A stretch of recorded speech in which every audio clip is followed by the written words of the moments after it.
주요 이슈를 체크해보는 시간, 이슈 체크 오늘입니다.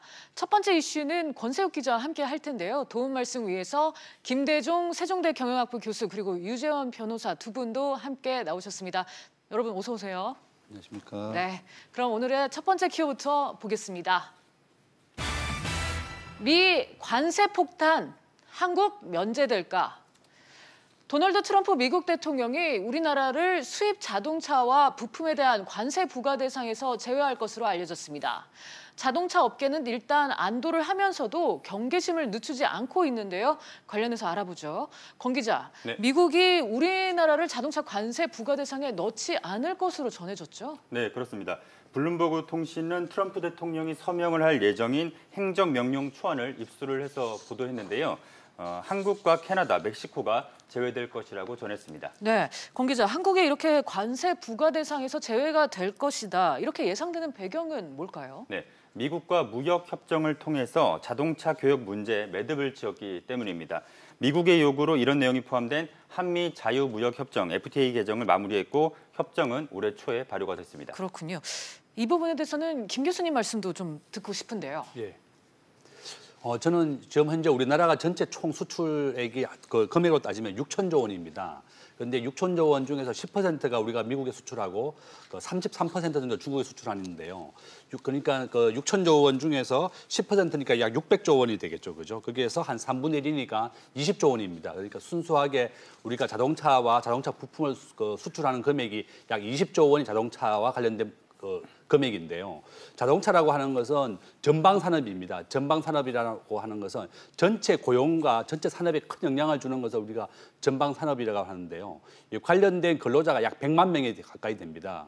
미국의 기존의 자동차 관세는 2.5%인데 이것을 25%로 올린다는 게 이제 트럼프 대통령의 계획이고 우리나라는 평균 관세가 12.5%예요. 중국은 평균 관세율이 8.8%입니다.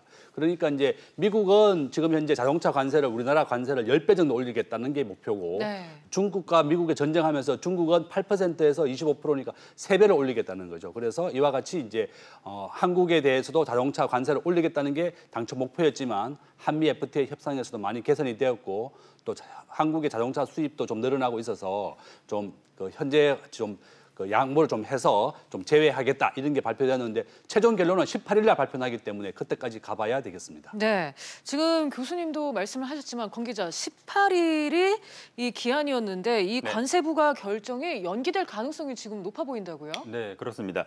트럼프 대통령은 수입 자동차와 부품의 관세 부과 결정을 6개월, 그러니까 오는 11월 14일까지 연기를 할 것으로 알려졌습니다.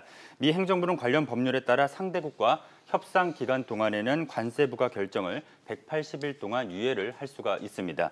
현재 관세 부과의 주요 당사국인 유럽연합 그리고 일본과 무역 협상을 진행을 하고 있는 만큼 협상 카드로 쓸 것이라는 관측이 나옵니다. 그렇군요. 뭐 끝날 때까지 끝난 거는 아니라고는 하지만 우리나라로서는 긍정적인 소식이라고 할 수 있겠어요. 네, 그렇습니다. 우리나라의 면제 소식을 접한 블룸버그도 초안을 입수했다는 전제를 달고 보도를 했습니다. 그동안 트럼프 대통령이 보여준 의사결정 과정을 지켜보면 서명이 이루어지기 전까지는 함부로 예측을 할 수가 없습니다. 네, 우리 정부 반응은 지금 어떻습니까? 예, 정부도 신중한 상황입니다. 공식 발표가 있기 전까지는 예단을 할 수 없다는 설명입니다. 사활이 걸린 완성차 업계의 반응도 비슷합니다. 25% 관세 부과라는 최악의 상황을 피할지도 모른다는 그런 기대감과 아직 결과를 지켜봐야 한다는 반응이 교차를 하고 있는데요. 업계 이야기 들어보시죠. 미국산 자동차의 국내 수입이 증가하고 한미 FTA 개정 협상이 성공적으로 발효됨에 따라 232조의 좋은 결과가 있기를 기대하고 있습니다. 네. 역시 김 교수님께도 여쭤볼게요. 교수님, 트럼프 네. 대통령의 최종 결정을 어떻게 나올 걸로 전망하십니까? 저는 뭐 현재와 같이 2.5%로 유지될 것이라고 보는데요. 왜 그런가 하면 우리나라가 전체 우리나라의 입장에서는 굉장히 중요합니다. 전체 수출의 3분의 1이 자동차 분야인데 미국의 전체 자동차 수출의 가장 큰 부분은 일본입니다. 한국은 전체 세계 자동차 생산이 한 7, 8이기 때문에 일본보다는 비중이 아주 매우 낮습니다. 그래서 한국은 큰 비중을 차지하지 않고 있기 때문에 그렇고 두 번째는 미국과 중국이 서로 25% 관세를 부과해서 주로 치열하게 싸움을 하고 있는데 한국까지 또 반대로 25%를 해서 적으로 만들어서 또 북한과의 관계도 있기 때문에 그 한국을 적을 만들지 않고 한미 FTA 협상이 됐기 때문에 이번에는 한국을 좀 빼줄 것으로 저는 예측되고 있습니다. 네. 한편 미중 무역 갈등이 관세전에 이어서 화해의 보이콧 논쟁으로 확전될 양상인데요. 관련 얘기도 좀 짚어보도록 하겠습니다. 변호사님, 미중 갈등이 점점 고조가 되고 있는 것 같은데 트럼프 대통령이 서명한 이번 행정명령 내용이 자세히 뭔가요?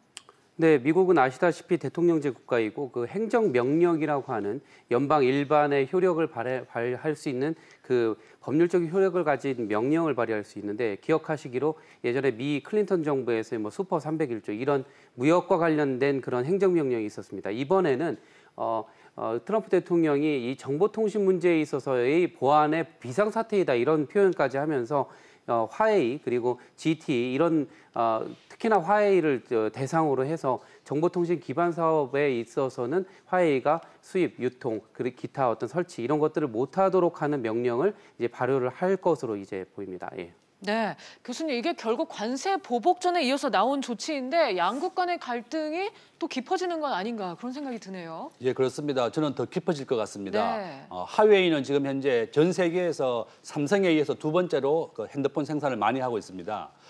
지금 현재 과거에는 삼성이 1등, 애플이 2등이었는데 화웨이가 애플을 제끼고 지금 세계 2등의 핸드폰 생산국이면서 또한 통신 장비를 세계에서 가장 많이 생산하고 있어요. 그 5G의 통신 장비를 생산하면서 미국이 우려하는 것은 통신 장비에다 도청할 수 있는 칩을 심어서 이것을 미국과 전 세계가 통신하는 것을 화웨이가 도청을 한다 이런 우려를 하면서 그 화웨이에 대한 조치를 하겠다고 했는데 이와 반면에 또 유럽에 있는 많은 국가들은 화웨이 제품을 수입하겠다고 했습니다. 뭐 호주, 영국, 뭐 프랑스 이런 국가들도 중국이 전 세계에서 19조 달러라고 하는 아주 큰 막중한 비중을 차지하고 있거든요. 미국이 지금 세계 1위 GDP가 23조 달러쯤 되거든요. 그러니까 중국을 무시할 수 없고 또 화웨이도 세계 2위의 장비 국가다 기업이다 보니까 중국에 대해서 호의적인 유럽 국가들이 호응을 해주면서 미국의 당초 의사가 좀 어긋나고 있습니다. 네, 변호사님 이번에 타깃이 된 화웨이 같은 경우는 미국의 조치에 대해서 강력하게 반발을 하고 있는데 법적 공방도 지금 벌일 태세라고요. 그렇습니다. 예, 이미 뭐 지난달에 그 캐나다에 있던 그 화웨이 부회장 신병인도까지 지금 이루어지고 있는 상황이고 미국에서 수사가 제기가 되어 있는 상황입니다.